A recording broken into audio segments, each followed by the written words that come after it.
nome é Jéssica, eu tenho 25 anos, moro em Vila Merlo, Cariacica. Eu nasci na igreja, cresci na igreja. Quando eu soube que eu estava grávida, eu fiquei tão feliz e falei assim, eu vou criar minha filha dentro da igreja, conhecendo os teus caminhos. A partir do momento que eu tomei consciência do que era a vida mesmo, meus 15 anos, eu tomei um choque e falei, eu não acredito em Deus. E foi a partir daí que eu estive na igreja para agradar a minha mãe.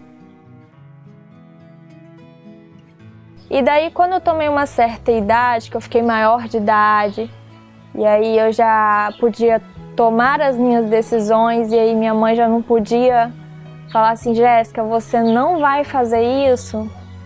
Foi o momento que eu entrei na faculdade, aí começou as baladas, as caloradas, a boate, e eu comecei a beber muito.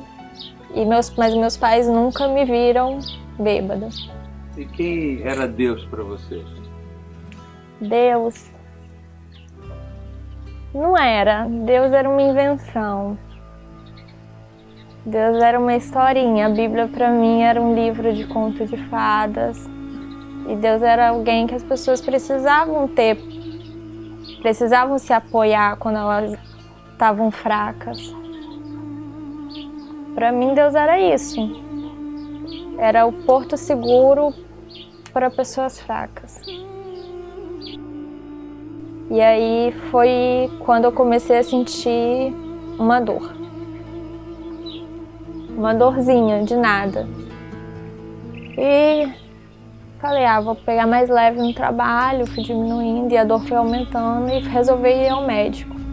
Aí o médico fez os exames, tirou uns raios-x e não encontrou nada. E ele fez outros exames e me encaminhou para outro médico, que fez outros exames, que me encaminhou para outro, que fez outros. E nisso eu estava com uma pilha de exames. Quando o médico viu o laudo, ele falou, Jéssica, você vai precisar fazer outro exame. Aí eu falei, por quê? Porque isso aqui não é um achado radiológico, isso é um tumor. Eu estava na igreja numa quarta-feira, aí que eu cheguei em casa, o noivo dela falou, Conceição, a Jéssica está com um problema sério na perna, pode vir a ser um câncer. O remédio que era para eu tomar um comprimido de 4 em 4 horas, eu estava tomando 2 comprimidos de 2 em 2 horas. Não tinha mais remédio para eu tomar. Meu noivo me pegou no colo e me levou para o hospital. Quando eu cheguei lá, o médico que estava cuidando no meu caso abandonou o caso. Nenhum médico quis assumir o caso. E o auditor da Unimed, do meu plano de saúde, não sabia o que fazer. E aí foi que bateu o desespero. Aí ele falou, mas minha preocupação agora é fazer você não sentir dor. E aí ele começou a aplicação de morfina. Foram mais ou menos 4, 5 dias com morfina. De 1 em 1 hora. Numa confusão de 1 semana, os médicos discutindo, 8 médicos falando que eu estava com câncer e que devia fazer a amputação da perna para não correr o risco de ter uma infecção generalizada, de que se eles corressem o risco de mexer no tumor, podia contaminar o resto do sangue e eu acabar morrendo, alguma coisa assim. Ou já começar com uma quimioterapia e fazer a biópsia e tudo. E um médico chegou e falou, não precisa. Faz a biópsia nela, ela não tá com câncer. Só que nenhum médico queria operar, inclusive ele. Quando encontraram os médicos para me operarem, eu fui para o centro cirúrgico e até então eu ia fazer uma biópsia para mim. Você tem um tumor e a gente não sabe como tá o seu fêmur e que tipo de tumor tá aí. Eu vou abrir para ver. Só que o meu objetivo aqui é salvar a sua vida. Eu vou fazer o máximo que eu puder para não amputar a sua perna. Mas existe essa possibilidade. E aí eu fiquei desesperada. E aí eu recorri a Deus. Só que eu não tinha um Deus.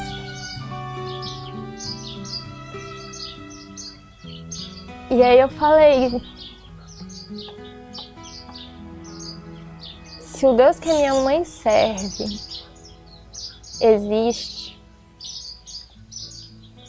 eu sei que eu preciso passar por alguma coisa. E eu aceito passar por qualquer coisa que seja. Mas eu não aceito ter câncer. Eu quero sair daqui inteira. Quando a cirurgia terminou, eu achei que eles tinham amputado a minha perna, porque na hora que estavam cortando o fêmur, o barulho da serra, o que tinha passado pela minha cabeça é que eles estavam amputando. Tinha uma prótese já esperando, porque eles iam retirar toda a minha perna. E eles iam colocar uma prótese já no lugar, porque eu não ia ter nem um cotoquinho para colocar uma prótese mecânica, então eles já iam colocar uma espécie de prótese para eu encaixar uma outra prótese depois. E aí, quando acabou a cirurgia, eu olhei para o meu médico e falei, doutor, e a minha perna? Aí ele falou, Jéssica, eu não sei de onde surgiu, mas a gente achou pus na sua perna. Então a gente não amputou, só fez a biópsia. Aí que ele falou assim, olha, a cirurgia foi um sucesso e a sua filha está inteira. Aí eu glorifiquei a Deus, eu falei, obrigada Deus, porque eu sempre confiei no Senhor. E quando eu saí da cirurgia, que eu tava na UTI, que eu fiquei olhando meus dedos, eu não conseguia ver minha perna, mas eu conseguia ver os dedinhos do meu pé. Falei, meu Deus. Aí nesse momento eu falei, meu Deus, eu nunca mais coloco uma gota de álcool na minha boca. E eu vou te servir. Então, eu tinha o conhecimento, mas eu não acreditava nele. E aí, daquele conhecimento que eu tinha, quando eu passei a acreditar nele, e aí eu fui vendo as coisas acontecendo, e Deus foi falando assim, Jéssica, isso tá errado. Você não tá fazendo isso da maneira certa. Eu saí da igreja e eu falei, eu não tenho outra igreja evangélica. Todas as igrejas evangélicas que eu conheço têm a mesma pregação, têm a mesma base, pregam a mesma coisa, vivem a mesma coisa, eu não quero isso. Aí meu pai, que não é evangélico, não é de igreja nenhuma, assiste a Novo Tempo, e aí me mostrou a Novo Tempo, né? E eu pesquisei na internet sobre a igreja. Falei, é isso que eu tô procurando. Tem o sábado, tem as joias, tem o batismo.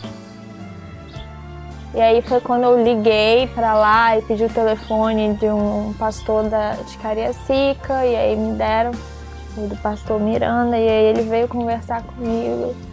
São presentes, não tem presente maior, tem nada que pague em nosso coração como ministros do Evangelho, como pastores. A gente vê pessoas tão sinceras, tão puras, jovens como a Jéssica, tão sincera, tão pura, tão transparente, e agora deixando tudo nesse mundo, esta vida do pecado, da dor, do sofrimento e abraçando a Jesus como Salvador pessoal. Realmente só Jesus. Eu tive a oportunidade de viver os três lados. Eu tive na igreja sendo falsa, não acreditando em Deus. Eu tive no mundo sendo verdadeira, servindo ao mundo. E agora eu estou servindo a Deus sendo verdadeira. E hoje eu posso dizer que não tem nada melhor do que você servir a Deus. Não é fácil servir a Deus. Você é julgado, às vezes você tem desejos, mas quando você olha o que Deus faz por você, você fala, vale a pena qualquer coisa. Não perde um minuto. O minuto que você tem agora é de pedir perdão a Deus e começar do agora. Sem eu merecer, mesmo sendo quem eu sou, como entender tão imenso amor? Sempre louvarei ao meu Salvador. As pessoas me perguntam, Jéssica, você deixou de usar seus brincos? Eu falo, gente, Deus deixou eu usar sapato. Eu tenho pé para usar sapato. Para que eu quero usar um brinco? Esse Deus, como me salvou, sem eu merecer, mesmo sendo quem eu sou.